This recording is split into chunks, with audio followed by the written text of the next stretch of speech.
আসসালামু আলাইকুম প্রিয় দর্শক, ভারতের লোকসভা নির্বাচনের সর্বশেষ ফলাফল নিয়ে আপনাদের সামনে হাজির হয়েছে আমি আমিনুল ইসলাম শান্ত। আমরা ভারতের বিভিন্ন গণমাধ্যমের যে সমস্ত তথ্য দেওয়া হচ্ছে নির্বাচনী ফলাফল নিয়ে, সেই চিত্রটি এই মুহূর্তে যেটি আমি দেখছি সেটি আপনাদের সামনে উপস্থাপন করছি। আমরা দেখছি যে ভারতের যে লোকসভা নির্বাচনের মোট আসন সংখ্যা আপনারা জানেন 543টি আসনে নির্বাচন হয়েছে এবং 543টি আসনের ফলাফল, যেখানে অন্তত সরকার গঠনের জন্য 272টি আসনের প্রয়োজন হয়। অতীতের দুটি নির্বাচনে বিজেপি এককভাবে তারা এই সরকার গঠনের জন্য যতটুকু আসন প্রয়োজন তার চেয়েও বেশি আসন পেয়েছিল, কিন্তু এবার এসে দেখছি বিজেপি সেটি পারছে না, অর্থাৎ তার জোট সঙ্গীদের উপর নির্ভর করতে হচ্ছে তাকে। এই মুহূর্তে আমরা যেটি দেখছি যে ভারতের বিজেপি অর্থাৎ শাসক গোষ্ঠী নরেন্দ্র মোদীর নেতৃত্বাধীন যে জোট রয়েছে এনডিএ, ন্যাশনাল ডেমোক্রেটিক অ্যালায়েন্স, সেই জোট এখন পর্যন্ত যে ফলাফল ঘোষণা করা হয়েছে তারা এখন পর্যন্ত 162টি আসনে জয় পেয়েছেন এবং তারা এখন পর্যন্ত লিডিংয়ে রয়েছেন, অর্থাৎ এগিয়ে রয়েছেন 131টি আসনে। আর মোট সংখ্যা হচ্ছে 293, যেখানে তারা 2019 সালে তাদের এই সংখ্যা ছিল 352।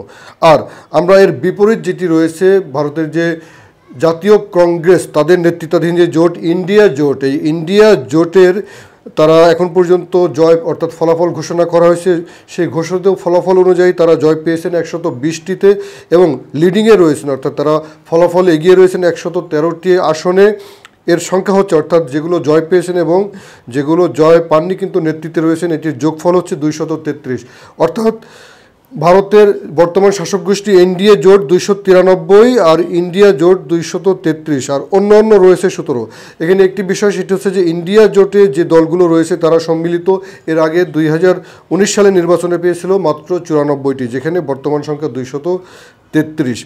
আর আমরা যদি কয়েকটি প্রদেশ, বিশেষ করে গুরুত্বপূর্ণ প্রদেশ যেখানে আসন সংখ্যা বেশি, সেগুলোর ফলাফল আপনাদের সামনে উপস্থাপন করি, সেটি হচ্ছে যে সবচেয়ে বড় মাইল ফলক হচ্ছে উত্তরপ্রদেশ। যেই উত্তরপ্রদেশেই কিন্তু রয়েছে অযোধ্যা, যেখানে বাবরি মসজিদ ভেঙে সেখানে রাম মন্দির নির্মাণ করা হয়েছে এবং রাম মন্দির এই বছরের জানুয়ারিতেই উদ্বোধন করা হয়েছিল। প্রধানমন্ত্রী নরেন্দ্র মোদী তিনি উদ্বোধন করেছিলেন, ধরে নিয়েছিলেন যে সেখানে এই কারণে বেশি ভোট পাবেন, কিন্তু ফলাফল হয়েছে হিতে বিপরীত। এই উত্তরপ্রদেশে মোট 80টি আসনের মধ্যে সেখানে অর্থাৎ যে জয় এবং এগিয়ে রয়েছেন সেই ফলাফল অনুযায়ী আমরা সেখানে দেখছি যে সমাজবাদী পার্টি, যেটি মূলত ভারতের যে ইন্ডিয়া জোট সেই জোটের অংশ, তারা পেয়েছে 41টি আর বিজেপি পেয়েছে 38টি আর অন্য একটি।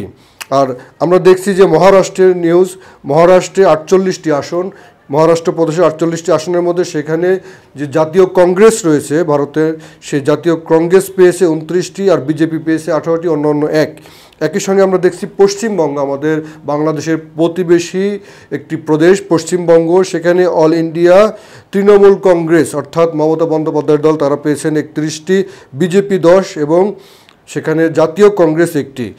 সুপ্রিয় দর্শক, এগুলো হচ্ছে যে ঘোষিত ফলাফল অনুযায়ী যারা জয় পেয়েছেন এবং যেগুলো নেতৃত্বে রয়েছেন সেটির যোগফল বলছি আমি। আর তামিলনাড়ুর কথা যদি বলি, সেখানে কিন্তু সবসময় আমরা দেখছি জাতীয় কংগ্রেস অথবা বিজেপি তাদের কারোরই কোনো গুরুত্ব থাকে না, সেখানে স্থানীয় একটি রাজনৈতিক দল রয়েছে, বিশেষ করে ডিএমকে বলে যেটিকে, সেই ডিএমকে এই 39টি আসন রয়েছে তামিলনাড়ুতে। এই 39টির মধ্যে 38টি পেয়েছে ডিএমকে আর 1টি পেয়েছে অন্য একটি পার্টি। সুপ্রিয় দর্শক, এরপরে আমরা দেখছি মধ্যপ্রদেশে 29টি আসনের মধ্যে 29টি পেয়েছে বিজেপি, এখানে জাতীয় কংগ্রেস বা অন্যরা কেউ কিছু পায়নি। এবং আমরা দেখছি কর্ণাটক, সেখানে বিজেপি পেয়েছে 28টির মধ্যে 19টি এবং ন্যাশনাল কংগ্রেস পেয়েছে 9টি। আর গুজরাটে দেখছি সেখানে 26টি আসনের মধ্যে বিজেপি পেয়েছে 25টি এবং সেখানে ন্যাশনাল কংগ্রেস পেয়েছে 1টি। অন্ধ্রপ্রদেশে 25টি আসনের মধ্যে 21টি পেয়েছে সেখানে টিডিপি নামে একটি পার্টি, আর হচ্ছে আরেকটি আছে ওয়াইএসআরসিপি, সেই দলটি পেয়েছে 4টি আসন। সুপ্রিয় দর্শক, এভাবে আমরা দেখছি যে গুরুত্বপূর্ণ প্রদেশ যেখানে আসন সংখ্যা বেশি, অন্তত 25-এরও বেশি, সেই আসনগুলোতে এমন একটি চিত্র আপনাদের সামনে উপস্থাপন করলাম। এখন পর্যন্ত এই নির্বাচনের ফলাফল অনুযায়ী আমরা দেখতে পাচ্ছি যে যদি এনডিএ জোট ঠিক থাকে, অর্থাৎ বিজেপির নেতৃত্বাধীন জোট ঠিক থাকে, তাহলে নরেন্দ্র মোদী আবারও সরকার গঠন করবেন। আর যদি তার জোটের কেউ বিশেষ করে যে সকল প্রধান শরিক রয়েছেন তারা যে কোনো কারণেই হোক বিরোধী ইন্ডিয়া জোটের সঙ্গে তারা নতুন আতাত করে অথবা তাদের সঙ্গে কোনো সখ্যতা তৈরি হয়, পৃথিবীর ইতিহাসে বিভিন্ন দেশের নির্বাচনী ফলাফল অনুযায়ী নির্বাচনের পরও জোট গঠন করতে দেখা যায় সরকার গঠনের জন্য। তেমন কিছু যদি ঘটে তাহলে কিন্তু জাতীয় কংগ্রেসের নেতৃত্বাধীন যেই জোট রয়েছে তারাও সরকার গঠন করতে পারে। এখন পর্যন্ত নিশ্চিত করে কিছু বলা যাচ্ছে না, তবে ধারণা করছে বাংলাদেশ সময় রাত 12টা-1টার মধ্যেই সম্পূর্ণ ফলাফল হয়তো প্রকাশ হয়ে যাবে। সবাই ভালো থাকুন, অনুষ্ঠানটি দেখার জন্য ধন্যবাদ। পরবর্তীতে আরও অন্যান্য আপডেট নিয়ে আপনাদের সামনে হাজির হব। শুধু তাই নয়, এই নির্বাচনের ফলাফল উত্তর ভারতের সমাজ, সংস্কৃতি এবং ধর্ম এবং সাম্প্রদায়িকতার উপরে কী প্রভাব পড়তে পারে সেই সব বিশ্লেষণ আপনাদের সামনে নিয়ে আসবো। সবাই ভালো থাকুন।